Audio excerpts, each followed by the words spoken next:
you are in for a special treat. Today, I'm talking to the men out there. So if you have a brother, a friend, a cousin, an uncle, you think could benefit from this video, send it his way. I just thought this conversation should exist on the internet out there. The age-old question of what is it that women really want in a man? I know. It's a big one. It's a big one to tackle.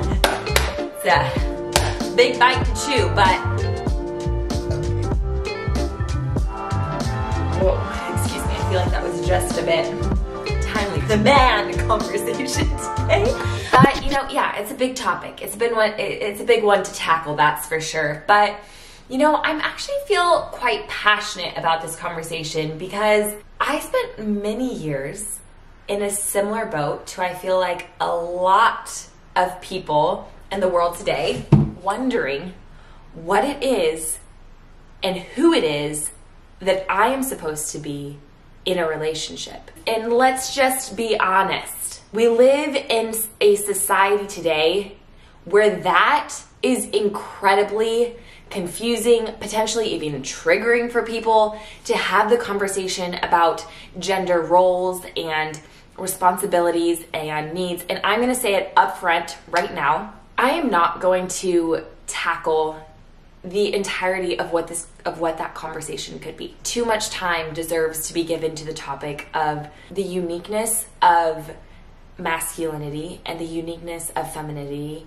and the unique roles that those play in a man, the masculinity in a man, and the femininity in a woman. So we're not even going to go into the depths of that today. We're probably just gonna scratch the surface. But I feel like this is a conversation to have. And I just wanna state also from the get-go, I'm not the expert, you know? I'm not at all. This is a conversation that I feel just simply comes from personal experience and truthfully, watching many friends, both women and men in my life, that have been on the journey of dating and stepping into the relationships that have also found themselves frustrated, confused, annoyed, uncertain about how to date in today's society and what is okay and not okay anymore. Let's just rewind this script about even just 50 years ago. Our parents, my parents' generation, the dating culture was so different, right? And then just rewind maybe 20 years prior to that, and it was our grandparents' generation, and the dating culture in that generation was even more different, but even more distinct. It was so obvious and so normal. Now, of course, there were things that were really not okay, and there were challenges within that day and age, of course. But I will say there was something really beautiful about the ability to meet and pursue each other in person. There was an ability to create friends with those individuals that you just met in your day-to-day life and begin relationship with them. Now you fast forward to our generation, and I remember this day, I was probably roughly 12 or 13 years old, sitting in the back of the car with my friends, and we were sort of just talking about, like, you know, dating one day or having a boyfriend one day. And I stated something like, I just wonder if that's ever even gonna happen for me. Like, there was almost this fear that came up inside of me already. Like, I don't know, I don't have any guy friends. Like, I'm looking around at the other 13-year-olds that, like, think they know what they're doing when they're dating. And I'm thinking, like, I don't have any clue what to do or how does that unfold in your life, right? I just was kind of perplexed. And I remember my mom speaking up from the front seat as she was driving, and she just said, oh, girls, you don't have to worry. It's just natural. It's a natural stage of life. Don't worry, girls. You're all gonna be fine. The truth is, I don't think she knew the tipping point that dating culture was on in that very moment. Online dating was just hitting the scene, right? You remember the eHarmony commercials? Those were brand new. But it was the first time that relationships became virtual.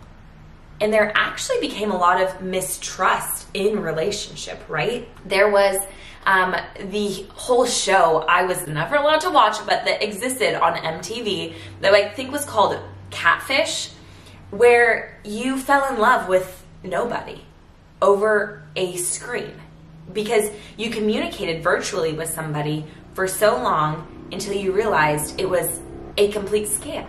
And I know people that this actually happened to. So there just became a lot of confusion about how do I even approach relationship in this day and age? I'm not necessarily just meeting people out at, out at the park anymore or whatever it is. I think specifically it left men uncertain of what women really want, and it left women uncertain of how and if they should show up in a relationship. Now, it's not to say that, man, it was all perfect back in the day, right? But we still live in a society where there's an issue. Men don't really know what women want. And women don't really know how to show up in relationship. I know as myself, I just looked at the fairy tale movies, right? All the romantic comedies, I, could list them all, saw them a million times at every sleepover. You would sit there and indulge in these romantic comedies, just dreaming of the day that your Prince Charming would show up at your door, and it would just be. He would just confess his love, and you would obviously create life together. There's just so much more to relationship than that. There's men who, in society, are at once being told that women want strong, capable, confident, wealthy, successful men, which in lots of ways I think has created a level of toxic masculinity that we've had to face as a society. What's interesting is I think that a lot of God's original design for men and women in the extremes become dysfunctional, toxic, and ugly. But when they're aligned and they are balanced, they are beautiful, and they actually bring forth inside of each other exactly who we were created to be. So men, talk about today just a few things that us women want in relationship. There's a million things we could talk about, but I want to list out just a few.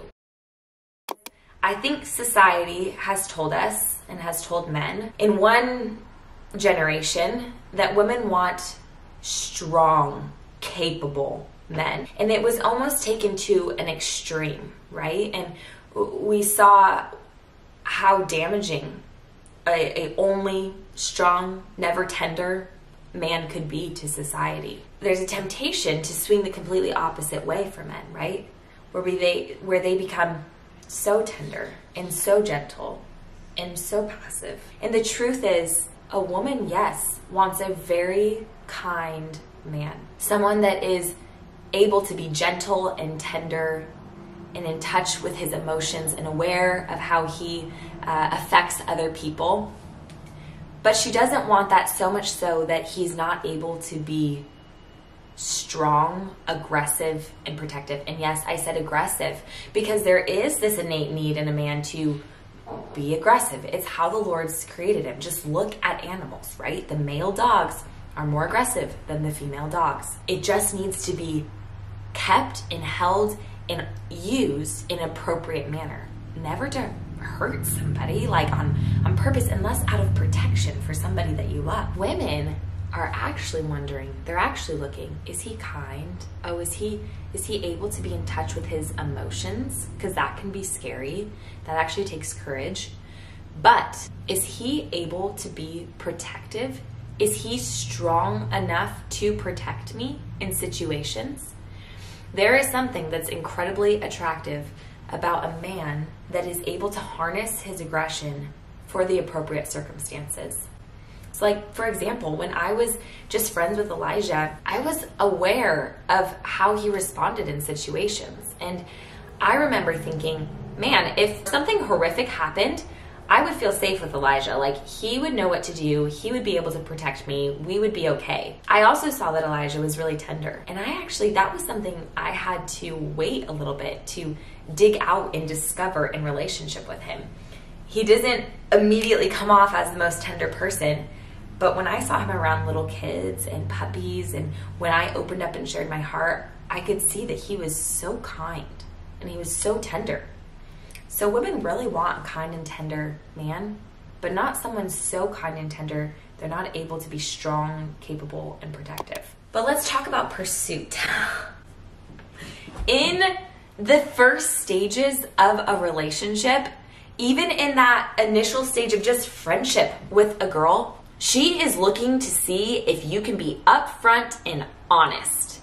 And so much so that it's even maybe potentially uncomfortable for you, right? Maybe you realize that you do have some level of feelings for this friend that you've begun to be in relationship with. Rather than just letting that play on and both of you trying to figure out your emotions, she is hoping that you would just bring up the elephant in the room.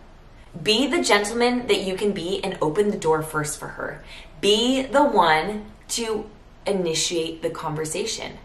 Now I want to say, brief intermission here. Ladies, you can also initiate the conversation. And actually, I think will give you a better understanding, at least I know it did this for me, of what it is that a man has to go through in order to initiate a conversation. Talk about the fear of rejection. Talk about bravery. I mean, props to you guys. Women are hoping to be pursued. It is an innate need inside of a woman to be pursued until the day she dies. So when even you get to the point where you walk down the wedding day aisle and you say, I do, she wakes up the next morning and still asks the question, do you still do? She's wondering every single day if you still think she's worthy of being pursued. It's that beautiful design that the Lord's created, right? It actually shows us the unique character of the Lord, right? He desires to be pursued by us every single day. Marriage and relationship between a man and a woman is a beautiful example of that, because a man has an innate need to pursue, a woman has an innate need to pursue, and it doesn't go away when you make covenant. It continues to exist. It continues to exist to bring you closer and closer and closer and keep you connected when the waves of life come, when things are horrific and scary and challenging. It knits you together tightly. It's the beautiful design of God. It's incredible. Women don't want false confidence. They want humility. They want, when you don't know what to do and when you don't know what is right, to just be honest, to just state it as it is. Humility is so attractive. You don't need to be the biggest, loudest, strongest one in the room. We're looking for the most honest, the most humble, the most upfront. That's the man we're looking for. Honesty is huge, right? It tells a woman that she can put her guards down, that she can really trust you. When you didn't like something she did, when you're uncertain of where to go, when you don't know what you're feeling and you need to go figure it out, you don't have to pretend that you know what you're feeling. You can just state, I don't actually know. I think I might need some time. Honesty is huge for a woman because we're wondering, can we trust you? And women want men that are generous. Now, I know this might ruffle a few feathers in this day and age. Call me old-fashioned, but there is something that feels incredibly covering as a woman for a man that is able to provide for her. Now, I'm a 21st century woman. It pushes my buttons and ruffles my feathers to think that I cannot provide for me and my family. Like, I have a strong will, a strong drive to be successful, to provide, to do something great with my life, all the things, right? I do not just want to be this. I do not just want to be that. That exists inside me. I was birthed in a family, in a home, in a world where I was told to shoot for the stars, to dream big, to chase my dreams, to go after them. Go, go, go. You have what it takes. And it still just exists in there. But I will tell you something. There is something incredibly comforting as a woman to know that I am in relationship with a man who is not just generous with me, who's able to provide for me. And that might look like in a dating relationship, you know, paying for your dates or lathering your girlfriend with beautiful gifts. And it doesn't need to be expensive. It's the thought, it's the intention that is generous, right? But I will tell you, being married to a man that's generous outwardly, that cultivates something in his home that you want the world to experience, is beautiful. So a man that's able to cultivate something inside his home, inside of him, inside his marriage, and share it with the world, whether that's financially, whether that's values and morals, traditions, who he is, who we are as a family, is incredibly attractive. Women want generous men. And guys, I'm gonna leave you with one last little charge. Go out there and be brave and pursue the girl. If you have any slight little linkering inside of you that you might be interested in her, just ask her for the coffee. Just ask her to go for a walk. It's not that big of a deal. Women are desiring for men to be confident, upfront, and honest. Go and tell her how you feel. Ask her, let her know that you just want to get to know her a little bit better. Guys, we are waiting for men to rise up, be confident, be strong, be honest, be generous, and ask us out. Now, not me because I'm married, but you know, I'm speaking on behalf of the ladies. Ask them out. Pursue them.